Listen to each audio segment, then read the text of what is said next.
Luc 24, verset 13.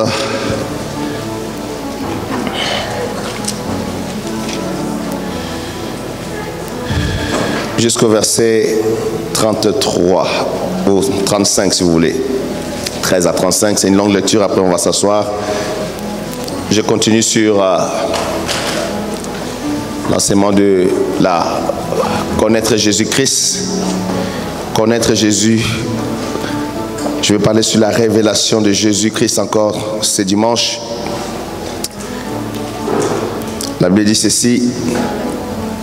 Pour ceux qui sont debout avec moi, on va lire. Et voici ce même jour, 2 disciples allaient à un village nommé Emmaüs, éloigné de Jérusalem de 60 stades. Et ils s'entretenaient de tout ce qui s'était passé. Pendant qu'ils parlaient et discutaient, Jésus s'approcha et fit route avec eux. Mais leurs yeux étaient empêchés de le reconnaître. Il leur dit, « De quoi vous entretenez-vous en marchant pour que vous soyez tout tristes ?» L'un d'eux, nommé Cléopas, lui répondit, « Es-tu le seul qui, séjournant à Jérusalem, ne sache pas ce qui est arrivé ces jours-ci ?» Quoi leur dit-il? Et ils lui répondirent, « Ce qui est arrivé au sujet de Jésus de Nazareth, qui était un prophète puissant en œuvre et en parole devant Dieu et devant tout le peuple. Et comment les principaux sacrificateurs et nos magistrats l'ont livré pour le faire condamner à mort et l'ont crucifié. Nous espérions que ce serait lui qui délivrerait Israël. Mais avec tout cela, voici le 3e jour que ces choses se sont passées. Il est vrai que quelques femmes d'entre nous ont fort étonnés, s'étant rendues de grand matin au sépulcre et n'ayant pas trouvé son corps, elles sont venues dire que des anges leur sont apparus et ont annoncé qu'il est vivant. Quelques-uns de ceux qui étaient avec nous sont allés au sépulcre et ils ont trouvé les choses comme les femmes l'avaient dit. Mais lui, ils ne l'ont point vu. Alors Jésus leur dit, « Ô hommes sans intelligence, et dont le cœur est lent à croire tout ce qu'ont dit les prophètes, ne fallait-il pas que le Christ souffrit ces choses et qu'il entrât dans sa gloire ?» Et commençant par Moïse et par tous les prophètes, il leur expliqua toutes les Écritures, ce qui les concernait. Lorsqu'ils furent près du village où ils allaient, il parut vouloir aller plus loin. Mais ils le pressèrent en disant, « Reste avec nous, car le soir approche. Le jour est sur son déclin. » Et il entra pour rester avec eux. Pendant qu'il était à table avec eux, il prit les pains et après avoir rendu grâce, il les rompit et les leur donna. Alors leurs yeux s'ouvrirent et ils les reconnurent, mais il disparut de devant eux. Et ils se dirent l'un à l'autre, « Notre cœur ne brûlait-il pas au-dedans de nous lorsqu'il nous parlait en chemin et nous expliquait les Écritures ?» S'élevant à l'heure même, ils retournèrent à Jérusalem et ils trouvèrent les 11 et ceux qui étaient avec eux assemblés. Et disant, « Le Seigneur est réellement ressuscité et il est apparu à Simon. » Et ils racontèrent ce qui leur était arrivé en chemin et comment il l'avait reconnu au moment où il rompit le pain. Amen. Pouvons nous asseoir dans la présence de Dieu. Seigneur, je te dis merci. Bénis cette parole. Oint d'huile ma tête et ma bouche. Je me consacre à toi cet instant, Père, au nom de Jésus-Christ. Amen. Il me reste très peu de temps. Je vais essayer au maximum de résumer mon enseignement d'aujourd'hui. Le Seigneur Jésus-Christ est vraiment vivant. J'ai dit, il est vraiment vivant. Alléluia. Quand nous sommes à l'église et que nous sentons déjà sa présence, nous savons qu'il est vivant. Et ça, personne ne peut changer ça. Jésus-Christ est réellement ressuscité. Et nous avons ici l'histoire de 2 disciples de Jésus-Christ. Ils étaient à 2, mais on a donné seulement le nom de Cléopas. Ils avaient quitté Jérusalem, ils se rendaient à Emmaüs, qui était un village, comme la Bible dit, à 60 stades, donc très pas loin de Jérusalem. Et pendant leur marche vers le village d'Emmaüs, la Bible dit que Jésus-Christ s'est joigné à eux sur le chemin. Et puis, Il a marché avec eux et puis il est rentré dans leur discussion. Ils ont fait le chemin jusqu'à la fin. Ce qui est intéressant dans ce texte, c'est ce que nous allons voir parce que nous sommes en train de parler sur la révélation de Jésus-Christ. De connaître Jésus-Christ. Alléluia. Là maintenant, il est question des disciples. Des gens qui étaient avec Jésus-Christ tous les jours. Les deux disciples ici étaient vraiment de l'entourage des apôtres. Ils étaient très connus par les apôtres. Ils étaient familiers. La preuve que quand ils ont fini avec Jésus-Christ, ils sont retournés directement. Ils savaient où étaient les apôtres, dans quelle maison ils habitaient pour parler, discuter avec eux. Donc ils étaient des disciples très proches de Jésus, très proches des apôtres. Et c'était des disciples qui étaient connus. Alors, beaucoup d'enfants de Dieu n'arrivent pas toujours, malgré qu'ils sont chrétiens, à connaître vraiment qui est Jésus. Je me suis rendu compte de cela même pendant le temps des enseignements de baptême, que chacun a une image de Jésus à sa manière. Chacun conçoit Jésus-Christ à sa façon. Mais je voulais dire ceci à l'église ce matin. La meilleure façon d'abord de connaître Jésus-Christ, c'est au travers des Saintes Écritures. Dites un bon amen.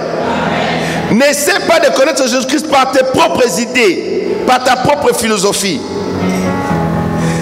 Parce que quand Jésus a rencontré ses disciples, donne-moi le prochain verset, mon fils, ma fille qui est là. La Bible dit que quand Jésus s'est joint à eux, leurs yeux étaient empêchés de les reconnaître. Mais ces gens-là avaient déjà vécu avec Jésus. Ils avaient déjà marché avec Jésus. Ils ont mangé avec Jésus. Ils ont accompagné Jésus peut-être dans différentes croisades. Ils ont vécu de grandes choses avec Jésus. Mais ici, la Bible dit que leurs yeux étaient empêchés de les reconnaître. Ma prière ce matin, c'est que Dieu ouvre tes yeux pour reconnaître Jésus-Christ. Quand Jésus va te visiter, que tu sois éclairé, que ton esprit s'ouvre, que tu puisses identifier le Fils de Dieu dans ta vie. Parce qu'il y a beaucoup d'enfants de Dieu vivent ça. Leurs yeux sont empêchés de voir Jésus. Leurs yeux sont empêchés de reconnaître Jésus. En 1985, quand Jésus-Christ m'a visité la toute première fois, c'était la première fois que j'étais en jeûne et prière. Parce que des frères m'avaient invité dans un temps de jeûne et je ne savais pas comment il fallait jeûner. Ils m'ont expliqué comment il fallait jeûner. Je ne savais pas comment il fallait prier. J'ai imité leur prière parce que moi j'étais catholique. Moi j'ai grandi comme catholique. Donc j'ai imité comment ils priaient. J'apprenais la prière en imitant comment eux ils faisaient. Alléluia. Mais à la fin, j'ai appris vite comment il fallait prier. Et je me suis mis à prier de tout mon cœur. Et à ce moment-là, j'étais amené en extase. J'ai vu des choses glorieuses. Et puis à la fin de cela, j'ai vu Jésus. Mais comme je ne connaissais pas la parole, je ne savais pas que c'est Jésus que j'ai vu. C'est les frères qui lisaient la Bible, qui étaient déjà nos encadreurs spirituels, qui connaissaient la parole. Quand je leur expliquais que non, j'ai vu un monsieur, il était rayonnant, il était grand, il était habillé dans une robe très blanche, mais avec un turban rouge pourpre qui partait de son épaule, qui descendait, qui encerclait sa hanche. Ils ont dit, ah, c'est Jésus. Mais moi, je ne savais pas. Pourquoi ils étaient capables de discerner que j'ai vu Jésus? Parce qu'ils connaissaient la parole de Dieu. Dites-moi amen, mes amis. La bonne révélation de Jésus-Christ vient des Saintes Écritures. Ce n'est pas par les visions. Si tu ne connais pas la parole comme il faut, le diable même peut te tricher dans les visions. Je parle à un enfant de Dieu ici là. Il est impératif de connaître Jésus-Christ selon les Saintes Écritures, selon la parole. Le véritable fondement pour connaître Jésus, c'est dans la parole. Regardez ici là. Ils étaient avec Jésus, mais il y a un mystère spirituel qui s'est passé. On leur a volé les yeux. On dit bien même que leurs yeux étaient empêchés de les reconnaître. Ils ne pouvaient pas reconnaître que c'est Jésus, mais ils parlaient avec Jésus, ils marchaient avec Jésus. Amen, amen, amen. Voilà pourquoi j'insiste. Un enfant de Dieu, un disciple de ce temps ici, si tu veux connaître Jésus-Christ, lis la parole. Étudie la Bible. Va dans les Saintes Écritures. Donne-moi le prochain verset rapidement parce que je n'ai pas beaucoup de temps. La Bible dit ceci. Il leur dit, de quoi entretenez-vous marchant pour que vous soyez tout tristes? Ces disciples étaient tristes. Ils étaient tristes parce qu'ils ont vécu la croix. Ils étaient tristes parce qu'ils ont vu que Jésus-Christ a été crucifié et qu'il a été enseveli. Et cela a gardé la tristesse à leur cœur. Il y a beaucoup de chrétiens qui sont encore dans cette catégorie ici-là. Chaque fois qu'ils voient la croix, ils sont tristes. Ils pleurent. Ils pleurent parce qu'ils n'ont pas la vraie révélation de Jésus-Christ. Ils sont tristes parce qu'ils n'ont pas la révélation que le Fils de Dieu est ressuscité, il est vivant, il a vaincu la mort, il a vaincu le péché, il a vaincu le diable, il vit au siècle des siècles. Voilà pourquoi beaucoup de gens n'ont pas la joie du Seigneur. Parce qu'ils regardent encore au crucifix. Ils regardent encore à la croix où on a mis un semblant d'un homme qu'ils appellent Jésus qui n'est pas notre Jésus. Et quand ils regardent cette croix-là, ils sont tristes dans leur cœur. Ils n'ont pas d'espoir. Ils sont désespérés. Ils n'ont pas la révélation de Dieu. Il y a une catégorie de gens qui sont ici là. Donne-moi le prochain verset. L'un d'eux nommé Cléopas lui répondit: es-tu le seul qui séjourna à Jérusalem, ne sache pas ce qui est arrivé de ces jours? Prochain verset.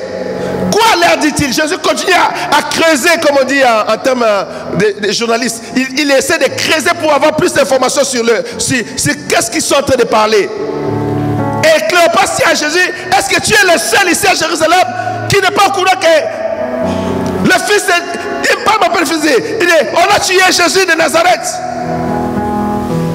Il dit ce qui est arrivé au sujet de Jésus de Nazareth.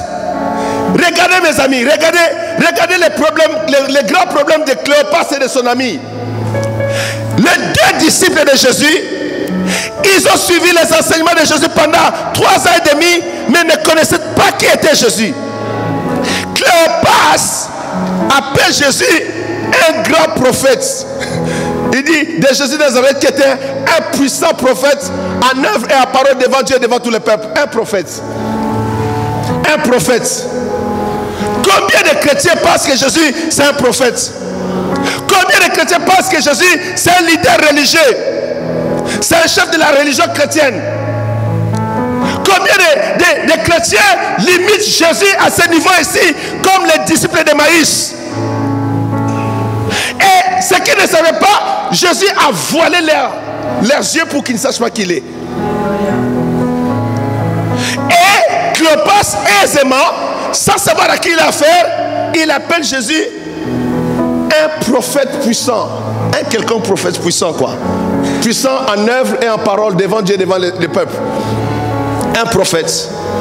Donc il met Jésus dans les rangs de Moïse. Parce que Moïse était puissant en œuvre et en parole. Il met Jésus dans les rangs d'Élie. Parce que Élie était puissant en œuvre et en parole. Il met Jésus au rang des autres prophètes qui sont de nos jours. Mais je suis en train d'enseigner ici la parole de grâce que Jésus-Christ est plus grand que tous les prophètes qui ont existé. Il est le Dieu de gloire, le Seigneur des seigneurs. Alléluia. Alléluia. Je disais alléluia. Jésus est plus qu'un prophète. Il est au-delà des prophètes. Il est plus grand que Moïse. Il est plus grand qu'Élie. Il est plus grand que Daniel. Il est plus grand qu'Esaïe. Il est plus grand qu'Ézéchiel. Il est plus grand, plus grand, plus grand.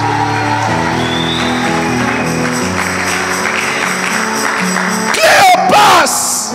Je disais, mais Cléopas. Tu sais pas, des fois mes amis, soyez prudents dans la vie. Qui est Jésus pour toi?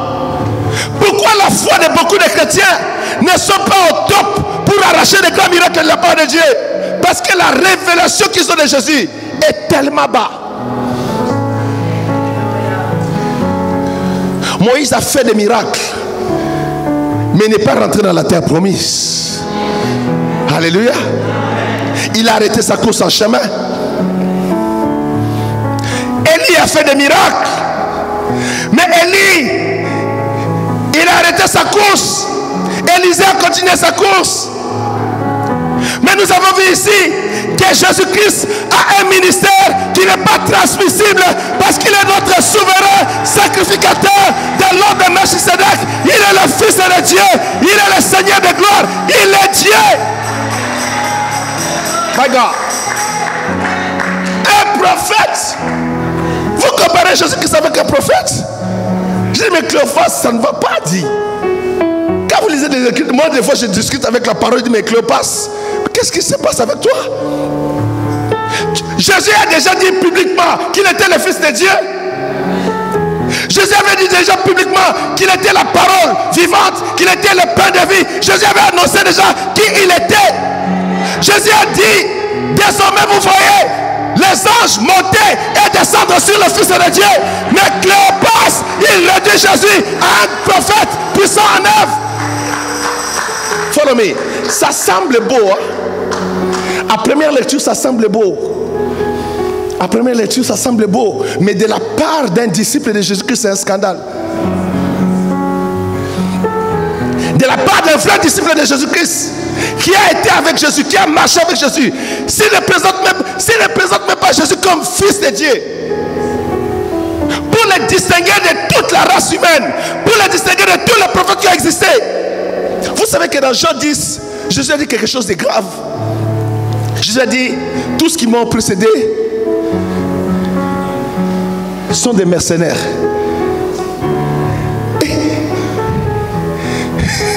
Les Moïse pouvaient se ressusciter puis se fâcher.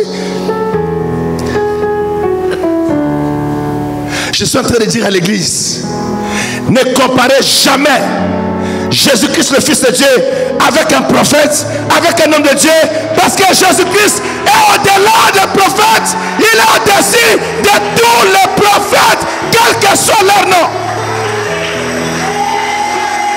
Mantarara Sharaboskora Mantaraya. Donne-moi le prochain verset, mon fils. Et dit comment les principaux sacrificateurs et nos magistrats l'ont livré pour les faire condamner à mort et l'ont crucifié. Prochain verset. Nous espérions, voilà, nous espérions. Regardez les disciples, hein? Ils sont beaucoup aujourd'hui, même ici dans cette salle. Nous espérions que ce serait lui qui délivrerait Israël. Mais avec tout cela, voici le troisième jour que ces choses se sont passées. Il dit, on espérait, mais notre espoir est tombé dans l'eau. Des disciples désespérés par manque de la révélation du Fils de Dieu. Désespérés parce que donc ta foi n'est pas assise dans la vraie révélation, dans le vrai fondement de qui est Jésus-Christ, qui est la parole de Dieu, qui est le Fils de Dieu. Je te dis, c'est ce matin, quand tu auras la révélation de Jésus-Christ, tu vas commencer une vie de miracle. Oh, je ne sais pas qui j'enseigne ces choses. Aucune situation ne sera impossible dans ta vie. Tu te lèveras comme une vaillante femme de Dieu. Tu déclareras les choses. Tu proclameras les choses. Parce que tu connais Jésus-Christ de Nazareth. Tu as confiance en Jésus. Tu ne désespères pas. Parce que tu sais que Jésus est vivant. Cet homme Cléopas, il désespère. Il dit, on espérait que c'est lui qui allait délivrer Israël. Maintenant avec tout ce qui est arrivé, oh Ngebo, on l'a crucifié. Nos magistrats, nos principaux sacrificateurs l'ont condamné. On l'a crucifié. Nous n'avons plus d'espoir. Nous ne savons plus qu'est-ce qu'il... Il dit, maintenant ça fait 3 jours que ces choses se sont passées. Donc l'espoir est anéanti et fini. Je suis en train d'enseigner à un enfant de Dieu que Jésus est notre espoir aujourd'hui, demain, après-demain, dimanche, lundi, mardi, mercredi, jeudi, vendredi, samedi, dimanche. Jésus est notre espérance. Pourquoi Jésus est notre espoir? Parce que Jésus est vivant. Non, je ne sais pas qui j'enseigne. Je dis que parce que Jésus est vivant. Il est l'espoir des rachetés. Il est l'espoir des enfants de Dieu. Il est l'espoir de ceux qui sont passés de ténèbres à la lumière. Jésus est notre espérance. Mararaba, shararabaya. Montokora bashiyama. Regarde Cléopas. J'ai dit Cléopas. J'ai dit Cléopas, ça ne va pas. Cléopas, ça ne va pas. J'ai dit ça ne va. Je disais Cléopas, ça ne va pas. Ça ne va pas. Ça ne va pas. Disciple de Jésus-Christ, regarde. Nous espérions donc une espérance passée. Mais je dis à quelqu'un, notre espérance est présente et pour toujours. Parce que Jésus-Christ est le même hier, aujourd'hui et éternellement. Parce qu'il est vivant. La Bible dit, ils te feront la guerre, mais ils ne te vaincront pas. Quel que soit le combat dans lequel tu es, ne désespère pas, ne perds pas le courage. Jésus a vaincu le diable, Jésus a vaincu les démons, Jésus a vaincu les sorciers, Jésus de Nazareth, il a vaincu, il est l'espoir de l'église, il est notre espérance. Même si je ne mange pas lundi, j'ai l'espoir que mardi je vais manger. Même si je n'ai pas aujourd'hui, demain je l'aurai. Parce que Jésus est l'espoir de l'église.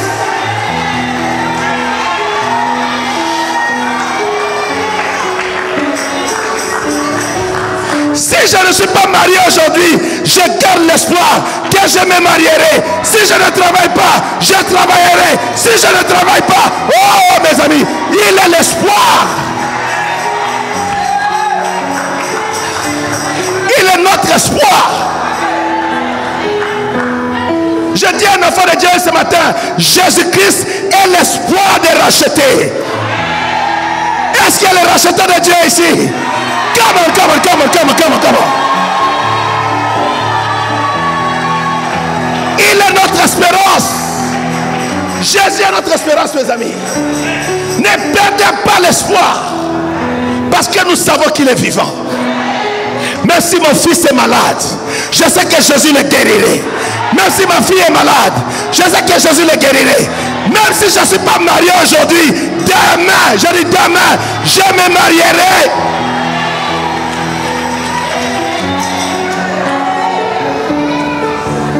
Si je n'ai pas d'enfant aujourd'hui,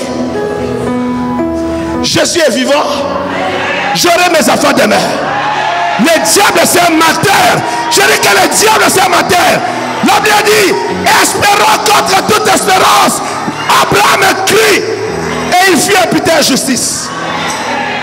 Abraham a cru là où il n'y avait pas de raison de croire. Parce que son corps était déjà mort. Les gens se moquaient. Les moqueurs de la vie. Les gens se moquaient, disaient, elle est finie, qu'est-ce qu'elle croit? Son histoire, est-ce que ça va s'arranger? Oh, regarde là. Où est le Dieu qu'elle prie? Est-ce que son Dieu est vivant? Elle a beaucoup parlé hier. Elle a prié en langue. Que Dieu les sauve, non? Que Dieu les délivre. Je te dis, ma soeur, ne crains pas. Ton rédempteur est vivant. Ton rédempteur est vivant. Il se lèvera le dernier sur la terre. Et tes yeux le verront. Pas les yeux de notre. Le rédempteur de notre vie est vivant. Je te dis que ton rédempteur est vivant. Dieu essuiera tes larmes. Dieu consolera ton cœur. Garde l'espoir en Jésus. Garde l'espoir. Il enlèvera la honte de ta vie. Je dis qu'il enlèvera la honte. Il enlèvera la honte de ta vie. Oh, maman. Cléopas, au lieu de chercher Jésus pour les choses spirituelles, il voulait la délivrance d'Israël. Regardez la vision. Il était en dehors de la vision. Et dit voilà, avec tout cela, il dit avec tout cela qu'il parle là, tout cela c'est quoi? La mort de Jésus à la croix. Il appelle ça tout cela. Avec tout cela, ça fait maintenant 3 jours que les choses sont passées. Donne-moi le prochain verset, ma fille. Et puis il dit, il est vrai que quelques femmes Cléopas. Vous savez ce qui est grave avec Cléopas? Cléopas ne sait pas que le Seigneur de gloire est là.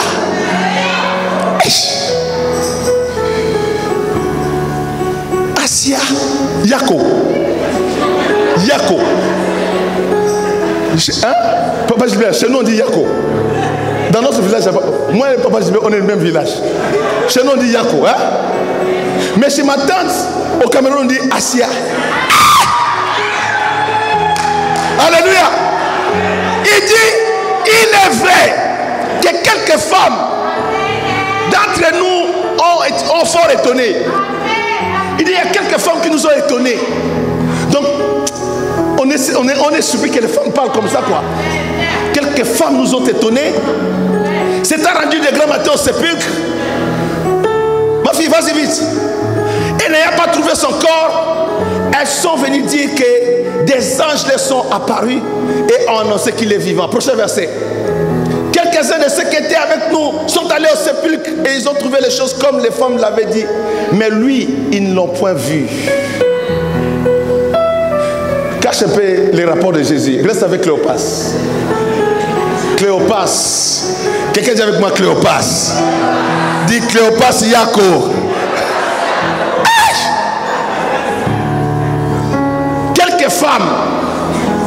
Quelques femmes, comment on minimise les femmes dans l'église? Comment on ne regarde pas les femmes? Je peux parler des femmes ce matin. Come on people. Cléopas a dit quelques femmes, mais je dis à Cléopas, ces femmes-là étaient les premières à voir les ressuscités, à recevoir Jésus, à voir la gloire de Dieu. Oh! Wow. Cléopas Yako. Quelle femme tu parles? Les femmes qui ont vu les ressuscités, les femmes qui ont vu la gloire de Dieu, les femmes qui ont vu la main de l'Éternel, qui ont vu la lumière, qui ont vu les anges et la gloire de Dieu.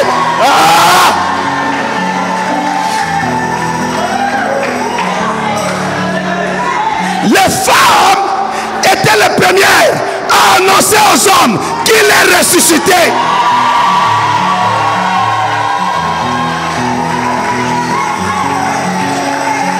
Il est ressuscité. Qui était le premier avant Jésus ressuscité? Les femmes. Qui était la première à annoncer qu'il est ressuscité? Les femmes. Cléopas et Yako. Dis à ton voisin Cléopas Yako.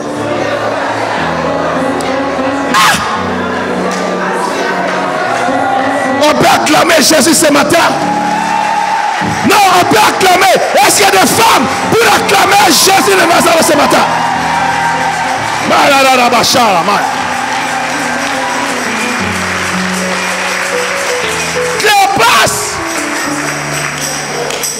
Cléopas. Je regarde, je dis, mais Cléopas, ton rapport n'est pas correct. Les femmes, non seulement ont vu Jésus, les femmes ont vu les anges. Je dis qu'elles ont vu les anges. Quand Pierre, Jacques et Jean sont arrivés, les anges étaient déjà partis. Je ne néglige pas les femmes. Je ne néglige pas les femmes. Parce qu'il y a quelque chose dans la vie d'une femme qui a rencontré Jésus, qui amène le message du salut, qui amène le message de la délivrance.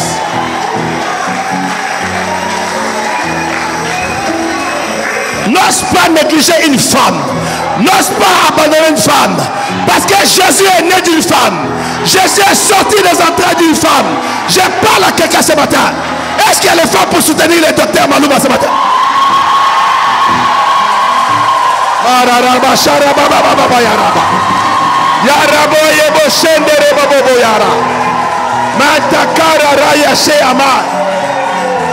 Alléluia.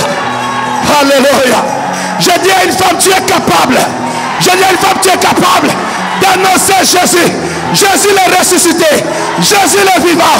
Je dis à une femme, tu n'es pas quelque femme. Tu es la servante de l'Éternel. Tu es l'oracle de Dieu. Tu es la prophétesse de ce temps. Tu es la parole vivante de Dieu à toi.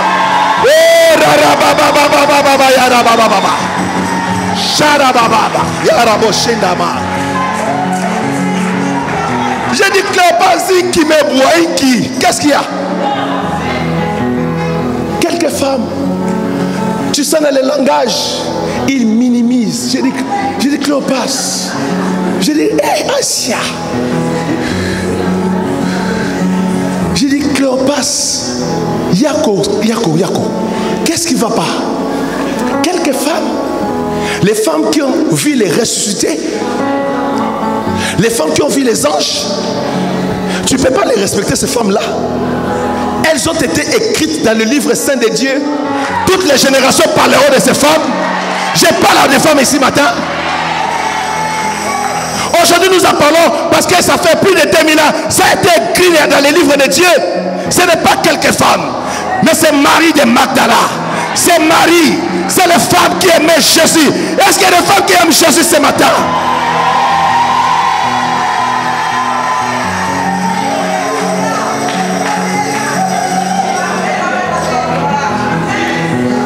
Alléluia. Des femmes qui aiment Jésus. Des femmes qui peuvent parler avec courage. Pendant que les hommes se cachaient dans la chambre haute, elles sont sorties le matin. Elles ont dit assez, c'est assez. On n'a pas peur des soldats romains. On va aller à la tombe. On va confronter les soldats romains. On va voir notre Seigneur. Oh my God. Elles ont vu Jésus ressuscité.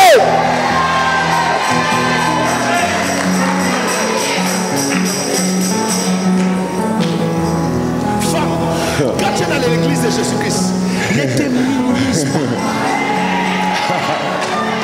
Ne te mets pas en dessous des souliers, mais sois sur les talons. Marche avec courage. Marche avec courage. Marche avec assurance. Et sers le Seigneur Jésus-Christ. Sers la gloire de ton Dieu. Évangélise pour Jésus. Ramène les âmes au royaume de Dieu. Proclame la parole de Dieu.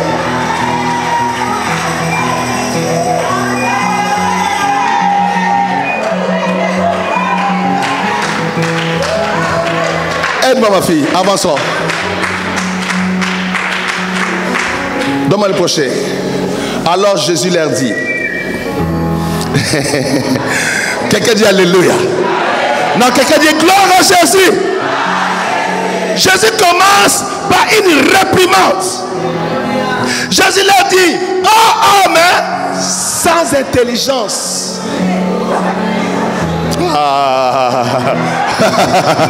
Homme sans intelligence et dont le cœur est lent à croire tout ce qu'ont dit les prophètes.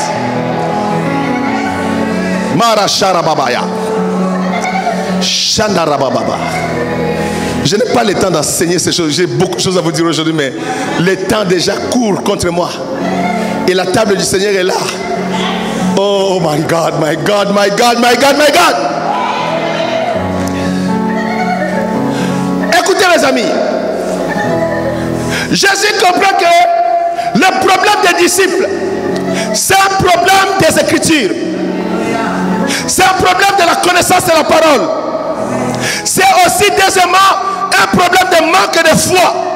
Non seulement ils ne sont pas informés sur les Écritures, ils ont un problème de foi, de croire tout ce qu'ont dit les prophètes. Je vais dire à un enfant de Dieu, quand un prophète annonce quelque chose, tu dois croire, tu dois mettre ta foi, mettre ta confiance dans la bouche des prophètes, sont des oracles de Dieu.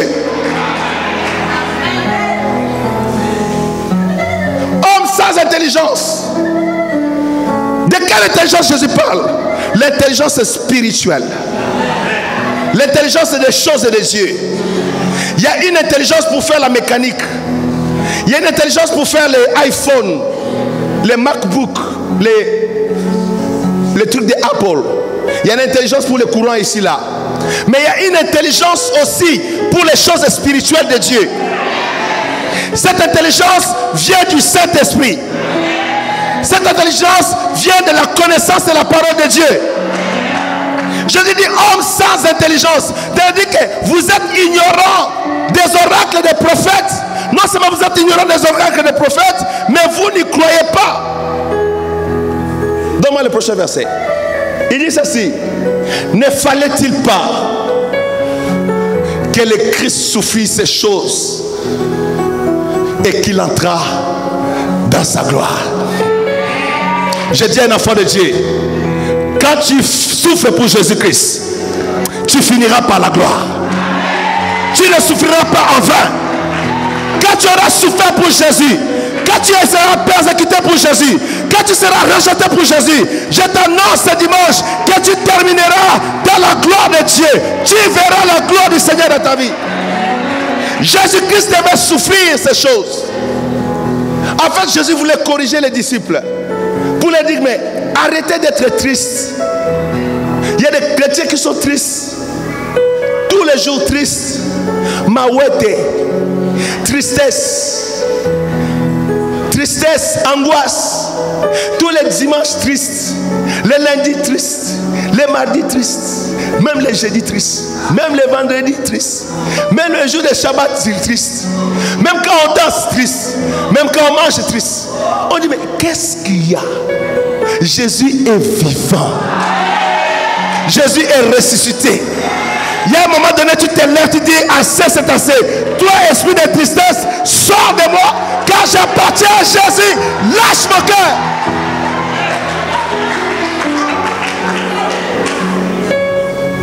Il fallait que le Fils de Dieu souffrisse ces choses. Il fallait que le Christ souffrisse ces choses. Parce qu'après la souffrance de Christ, il était prévu qu'il rentrera dans la gloire. Alléluia. Donne-moi le prochain, c'est à cause du temps. Maintenant, regardez le travail que Jésus va faire. Jésus maintenant va combler le vide de manque d'intelligence de ses disciples. Parce qu'il a dit, homme sans intelligence. Maintenant, il va leur communiquer l'intelligence qui leur manquait. Qu'est-ce que Jésus va faire avec beaucoup de beauté, beaucoup de sagesse, d'intelligence, avec beaucoup de finesse, en tant que Messie, en tant que Rabbi. Rabbi, ça veut dire maître, enseignant. La Bible dit que, et commençant par Moïse, et par tous les prophètes. Qu'est-ce que ça veut dire commençant par Moïse? Moïse a écrit les 5 premiers livres de la Bible.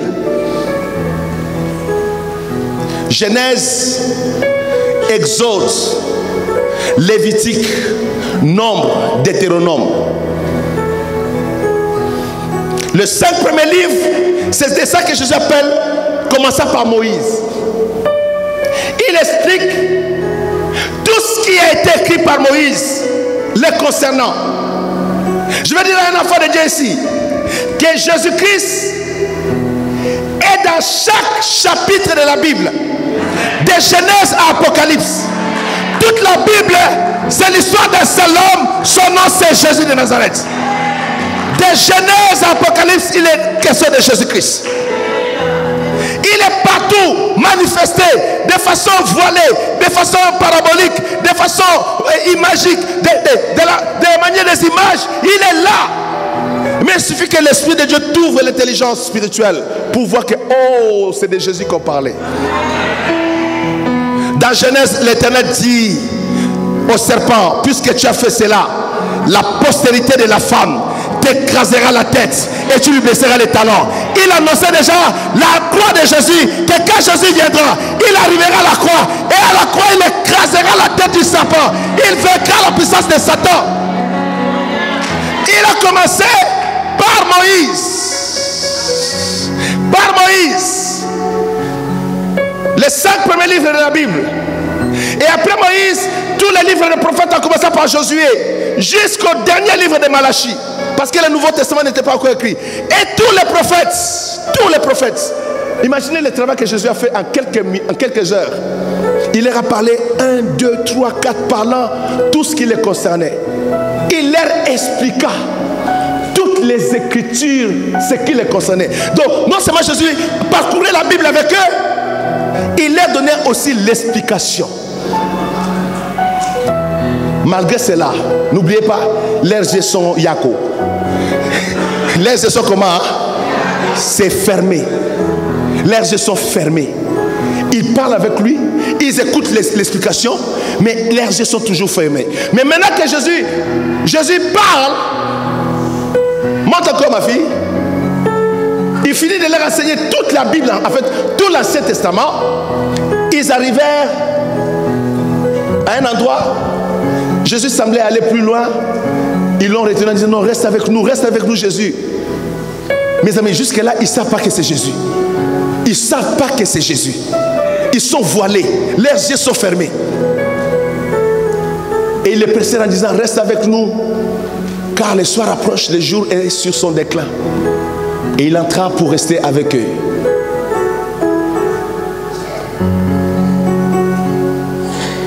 Et quelque chose va se passer. J'ai beaucoup de choses à vous dire, mais je vais essayer d'expliquer pendant quelques minutes pour gagner le temps pour le repas du Seigneur, et puis je vais clôturer le culte. Maintenant, Jésus accepte de rester avec les disciples. Ils rentrent chez eux dans la maison. Ils sont maintenant dans le village d'Emmaüs. Ils sont maintenant assis. Ils sont maintenant autour du table pour manger. Et la Bible dit, pendant qu'il était à table avec eux, il prit le pain.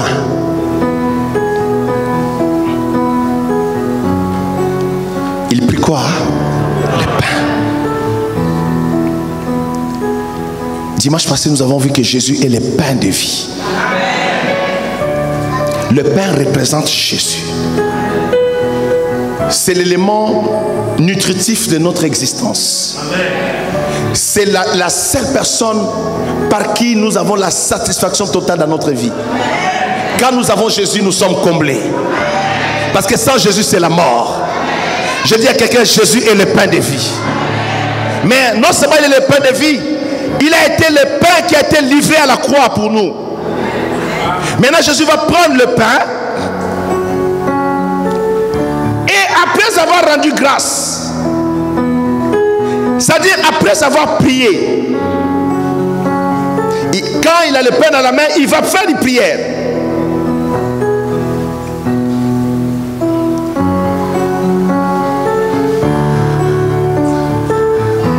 La gloire de Dieu sur une personne dans cette salle. Le Seigneur est en train de te parler clairement dans ton cœur. Pendant que j'enseigne ces choses.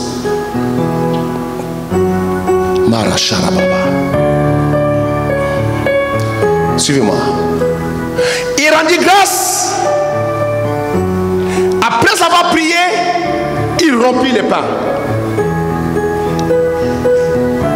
Et il leur donna. C'est à ce moment-là. Je dis c'est à ce moment-là. Leurs yeux s'ouvrirent et ils le reconnurent, mais il disparut de devant eux. Quelqu'un crie alléluia, comment? Wow. Suivez-moi ici là. Ça c'était un moment mystérieux pour les disciples d'Emmaüs. Vous imaginez, vous avez marché pendant longtemps et puis le monsieur vous a expliqué toute la Bible, commençant par Genèse et tous les prophètes. Il vous a donné l'explication, mais vous êtes voilé. Et puis à un moment particulier, ce moment-là ressemble à la Sainte Seine. Il prend le pain, il rend grâce, il prie et il coupe le pain et il partage le pain. Marashiama. Pendant qu'il partage le pain, pour leur dire, j'ai donné ma vie pour vous, recevez la vie. Recevez la vie. C'est le pain de vie. Pendant qu'ils reçoivent le pain, leurs yeux s'ouvrent. Je suis en train de prier pendant que je suis en train d'enseigner. Que les yeux de quelqu'un s'ouvrent au nom de Jésus-Christ. Suivez. Suivez ici là. La révélation de Jésus-Christ arrive. Remonte le verset d'avant, ma fille. Au moment que tu rentres en communion avec Jésus-Christ dans la prière. Dans la prière. Beaucoup de gens ne connaissent pas Jésus intimement parce qu'ils n'ont pas une vie d'intimité, de prière avec le Seigneur. C'est dans ces moments d'intimité, de communion, quand ils rentrent en communion avec Jésus maintenant, ils ont écouté, maintenant ils rentrent en communion avec le Fils de Dieu. Le Fils de Dieu maintenant, il ne parle plus, il n'annonce pas, il prend le pain, il rend grâce, c'est-à-dire il a prié l'Éternel. Pendant le temps de rendre grâce et de briser le pain, pendant ce temps de la communion, paf, leurs yeux s'ouvrent. Et ils reconnurent Jésus. Et quand ils ont reconnu Jésus, oh mes amis, ça me rappelle quand j'étais ici, j'habitais en France à l'époque avant d'aller au Canada. Je crois que c'était en 1988, j'étais à Blaminil. J'étais dans un temps de prière intense, je dormais sur les tapis par terre. Et vers 5 heures du matin, mon sommeil s'est coupé. Il y avait un frère à moi qui dormait à côté de moi, les autres dormaient dans la chambre. Et j'ai regardé, il n'était pas là. Il s'est retiré dans les toilettes pour se soulager. Et quand je tourne mes regards vers la porte, je vois un homme comme ça avec mes yeux ouverts comme vous me voyez, debout devant notre porte de la maison comme ça. Et il regardait comme ça là. Et puis moi je regarde bien, je dis mais c'est qui ça? Il n'est pas blanc, il n'est pas jaune. Tout ce que j'ai remarqué, sa peau brillait la lumière. C'est comme si la lumière émanait de sa peau. Ses cheveux n'étaient pas blonds, n'étaient pas, je ne sais pas comment décrire ça. C'est comme si en fait tout en lui était splendeur et gloire. Et le temps que je suis en train de regarder, d'admirer cette personne qui est devant notre porte comme ça, comme un garde-corps, et avec les regards comme ça, il réalise que Dieu m'a ouvert les yeux et que je le voyais tel qu'il était. Quand il regarde vers moi, nos yeux se croisent, il disparut devant moi. Mes amis, j'ai tremblé. Je voulais fuir, mais pour fuir, parce que la porte où il faut fuir, c'est là où il était debout. Donc j'étais coincé, j'ai commencé à dire, je ne sais pas comment réagir. Je comprends les chocs. Il y a des révélations qui sont choquantes. Il y a des apparitions de Jésus. Par exemple, quand Jésus est apparu à Saül sur le chemin de Damas, c'était tellement choquant que Saül est devenu aveugle. Aveugle. Il y a la femme pakistanaise au Pakistan à qui Jésus-Christ est apparu la nuit. Elle ne voit plus bien, elle doit porter des lunettes. Je crois qu'elle habite à Londres maintenant. Jésus-Christ a fait des miracles dans sa vie et dans sa famille. Il y a des apparitions qui peuvent provoquer un choc même physique. Paul est devenu aveugle par la révélation de Jésus-Christ. Mais Dieu merci, quelques jours plus tard, 3 jours après, il a recouvert la vue. Finalement, quel est le secret ici? Tu veux connaître Jésus en profondeur. Toutefois que le Seigneur m'a visité, c'était dans des moments de communion profonde, des moments d'intimité profonde avec Dieu, où j'étais seul avec le Seigneur dans la prière. La grande visitation du Seigneur Jésus-Christ dans ma vie, c'était quand je suis arrivé à Toronto en 95. Avant, j'habitais à Montréal. Et en 95, j'ai déménagé à Toronto. Et je me réveillais tous les matins. J'habitais dans un foyer, je n'avais pas encore de maison. J'allais dans un petit coin, dans ce foyer-là où il y avait une petite cuisine, mais il y avait une petite pièce. Et j'allais régulièrement prier là-bas. Je me réveillais des fois à 4 heures du matin. J'ai resté à genoux, j'ai prié, j'adorais Jésus. J'adorais jusqu'au petit matin. 6h, 7h du matin, j'ai prié de tout mon cœur. J'adorais Jésus. Je me rappelle, je chantais beaucoup pour Jésus. J'aimais chanter seul à seul pour Jésus. Des fois, quand je chantais, j'avais des chants nouveaux qui m'arrivaient. Je chantais ces chants-là, c'est mon moment. Et quand je me réveillais, les chants disparus. C'était des moments très spéciaux. J'ai prié comme ça avec beaucoup d'adoration. J'ai glorifié Jésus. J'ai parlé à Jésus. Je me remettais à Jésus. Et puis un matin, En quittant ce lieu de prière, je rentre dans ma chambre pour dormir un peu. C'est là que Jésus vient dans ma chambre pour m'appeler en disant Jacques. J'ai dit oui Seigneur. Je l'ai reconnu tout de suite. Il m'appelait Jacques, j'ai répondu oui Seigneur. Il me dit je reviens bientôt. Prépare-toi car je reviens bientôt. Mes amis, c'est extraordinaire. Si Dieu peut ouvrir vos yeux dans les moments de communion, dans les moments d'intimité, des moments particuliers, des moments où tu mets tout de côté, tu mets tes amis de côté, tu mets le Facebook de côté, tu mets tout de côté pour apparaître devant le Fils de Dieu.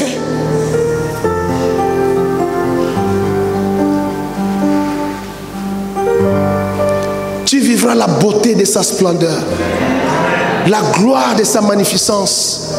Tu vivras des choses que quand tu en parleras, les gens seront étonnés en disant mais ce n'est pas possible. Beaucoup ont perdu la grâce.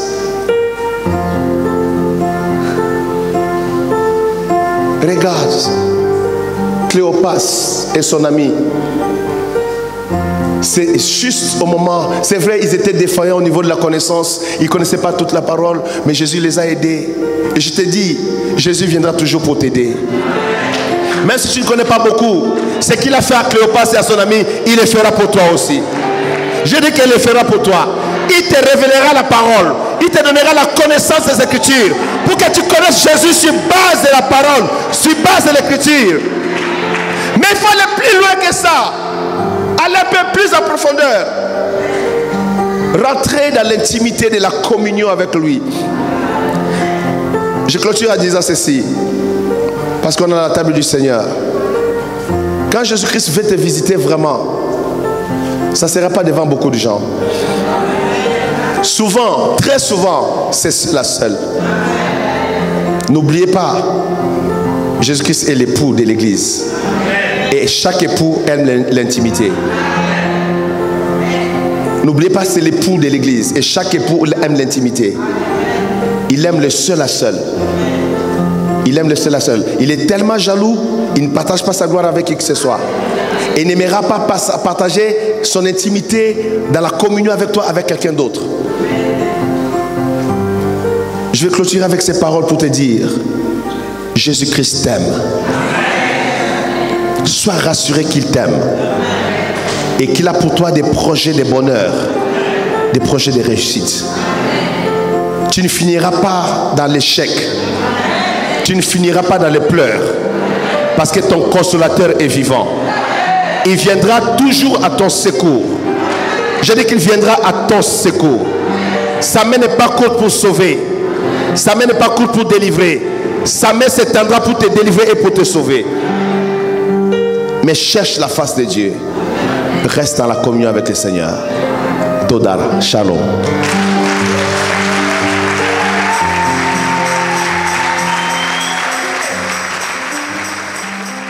On peut acclamer Jésus.